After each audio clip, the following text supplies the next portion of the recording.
Hello दोस्तों, स्वागत है आपका हमारे चैनल विजडम टेल्स में। ऐसा नाम जिसने ना सिर्फ संविधान लिखा बल्कि करोड़ों दबे कुचले लोगों को इंसान की तरह जीने का हक दिलाया। लेकिन क्या आपने कभी सोचा है कि जिस व्यक्ति ने कहा था धर्म इंसान के लिए है, इंसान धर्म के लिए नहीं, वही डॉक्टर अंबेडकर ने अपने जीवन में इतने धर्मों का गहराई से अध्ययन क्यों किया? हिंदू धर्म से लेकर इस्लाम, ईसाई, सिख, बौद्ध और यहाँ तक कि मार्क्सवाद। आखिर उन्हें हर धर्म को समझने की ज़रूरत क्यों महसूस हुई? क्या वो सिर्फ आस्था की तलाश में थे या फिर एक ऐसे रास्ते की खोज में जो इंसान को बराबरी, सम्मान और आज़ादी दे सके? आज के इस वीडियो में हम जानेंगे कि डॉक्टर अंबेडकर ने इतने धर्म क्यों चुने, क्यों पढ़े, क्यों परखे और आखिर में उन्होंने बौद्ध धर्म को ही क्यों अपनाया। डॉक्टर भीमराव अंबेडकर का बचपन किताबों और सपनों से नहीं बल्कि अपमान, तिरस्कार और सवालों से भरा हुआ था। एक ऐसा समय था जब स्कूल में बैठने के लिए उन्हें ज़मीन पर अलग चटाई बिछानी पड़ती थी। पानी पीने के लिए किसी ऊंची जाति के बच्चे या शिक्षक का इंतज़ार करना पड़ता था और मंदिर के दरवाजे उनके लिए बंद रहते थे। ये सिर्फ सामाजिक भेदभाव नहीं था बल्कि धर्म के नाम पर इंसान को छोटा करने की एक पूरी व्यवस्था थी।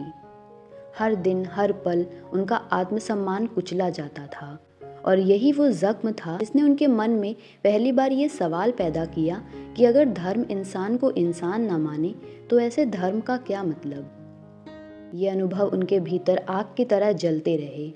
उसी आग ने आगे चलकर एक बच्चे को सिर्फ पढ़ा लिखा नहीं बनाया बल्कि उसे एक योद्धा बना दिया जो आगे चलकर धर्म, जाति और सत्ता तीनों को तर्क, करुणा और संविधान के जरिए चुनौती देने वाला था। डॉक्टर अंबेडकर के लिए धर्म कोई अंधी आस्था नहीं थी बल्कि एक कसौटी था और उस कसौटी का नाम था इंसानियत। उन्होंने हर धर्म से यही एक सवाल पूछा, क्या तुम इंसान को बराबरी देते हो? क्या तुम किसी को जन्म के आधार पर ऊंचा या नीचा ठहराते हो? उनके लिए पूजा पाठ, कर्म कांड और ग्रंथों की भाषा से ज़्यादा ज़रूरी था इंसान का सम्मान। अंबेडकर जी ने साफ कहा था कि ऐसा धर्म जो भूखे को खाना ना दे सके, पीड़ित को न्याय ना दिला सके और कमज़ोर को आत्मसम्मान ना दे सके, वो धर्म नहीं, पाखंड है। इसीलिए उन्होंने हर मजहब को तर्क, विवेक और करुणा की रोशनी में परखा। उनके लिए धर्म का असली रूप वही था जो मनुष्य को डर से नहीं, गरिमा से जोड़ता है। यही वजह थी कि उन्होंने आस्था को भावुकता से नहीं, इंसानियत के पैमाने पे मापा और जहाँ इंसान छोटा पड़ता दिखा वहाँ उन्होंने धर्म को चुनौती देने से कभी पीछे नहीं हटे। डॉक्टर अंबेडकर ने हिंदू धर्म को भावनाओं से नहीं, गहन अध्ययन से समझा। उन्होंने मनुस्मृति, वेद, पुराण और अन्य शास्त्रों को सिर्फ पढ़ा ही नहीं बल्कि उनके भीतर छुपी सामाजिक संरचना को भी पहचाना। उन्हें जल्दी समझ आ गया, समस्या कुछ लोगों की नहीं बल्कि उस व्यवस्था की है जो जन्म के आधार पर इंसान की कीमत तय करती है। अंबेडकर जी का विरोध किसी ईश्वर से नहीं था बल्कि उस धार्मिक ढांचे से था जो ब्राह्मणवाद और जाति व्यवस्था को पवित्र बताकर असमानता को जायज़ ठहराता था। उन्होंने खुलकर कहा कि ऐसा धर्म जो शूद्र और अतिशूद्र को ज्ञान, सम्मान और अवसर से दूर रखे, वो धर्म नहीं, दमन की मशीन है। इसीलिए उनका असहमति का स्वर गुस्से से नहीं, तर्क से निकला, नफरत से नहीं, न्याय से निकला। हिंदू धर्म से उनका टकराव भावनात्मक नहीं था, वैचारिक था और यही वैचारिक संघर्ष आगे चलकर उनके धर्म परिवर्तन की नींव बना। जब उन्होंने हिंदू धर्म की जाति व्यवस्था से टकरा कर असहमति जताई तो उनकी नज़र उन धर्मों पर गई जो बराबरी और भाईचारे की बात करते हैं। डॉक्टर अंबेडकर के विचारों में एक बहुत साफ रेखा थी धर्म और मानव गरिमा के बीच। डॉक्टर अंबेडकर के विचारों में एक बहुत साफ रेखा थी धर्म और मानव गरिमा के बीच। उनके लिए धर्म तब तक पवित्र नहीं हो सकता था जब तक वह इंसान को छोटा करता हो। वे कहते थे कि अगर कोई परंपरा, कोई ग्रंथ या कोई रिवाज किसी मनुष्य को जन्म के आधार पर अपमानित करे तो वह धर्म नहीं, अन्याय है। अंबेडकर जी के लिए पूजा पाठ से ज़्यादा ज़रूरी था आत्मसम्मान। वे मानते थे कि भूखा पेट मंदिर में भक्ति नहीं ढूंढता बल्कि सम्मान की रोटी चाहता है।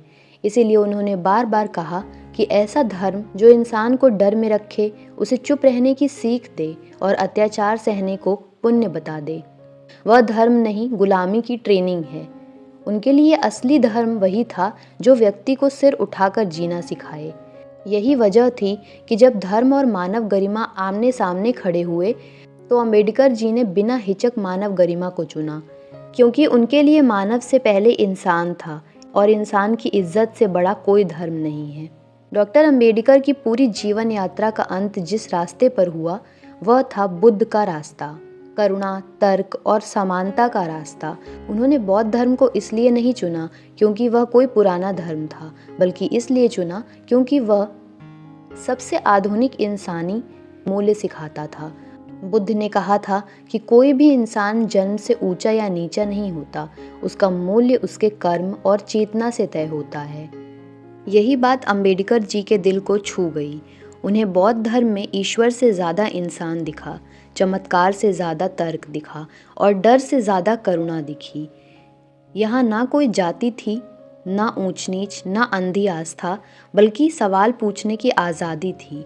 बुद्ध का धम्म अंबेडकर जी को इसलिए भी प्रिय था क्योंकि वह दुख की जड़ पहचानता है और उसका समाधान देता है, बिना किसी को नीचा दिखाए।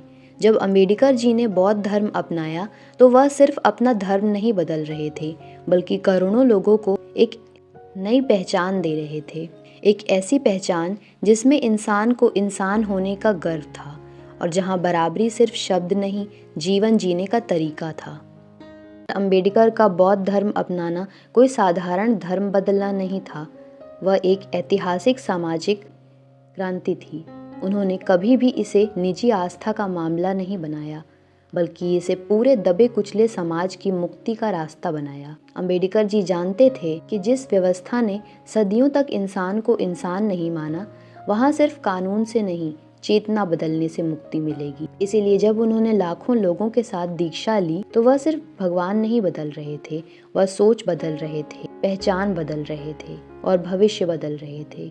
उन्होंने साफ कहा कि मैं ऐसा धर्म चाहता हूँ जो मुझे सम्मान दे, बराबरी दे और सिर उठाकर जीने का हक दे।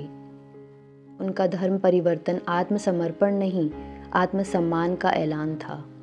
यह एक व्यक्ति का निर्णय नहीं, एक आंदोलन था जिसने डर से आज़ादी, अपमान से सम्मान और गुलामी से इंसानियत की ओर कदम था। यही वजह थी कि अंबेडकर जी का बौद्ध बनना इतिहास में धर्म परिवर्तन नहीं, बल्कि सामाजिक क्रांति के नाम से याद किया जाता है। अगर आपको यह वीडियो पसंद आई हो तो इसे लाइक करें और चैनल को सब्सक्राइब करना ना भूलें।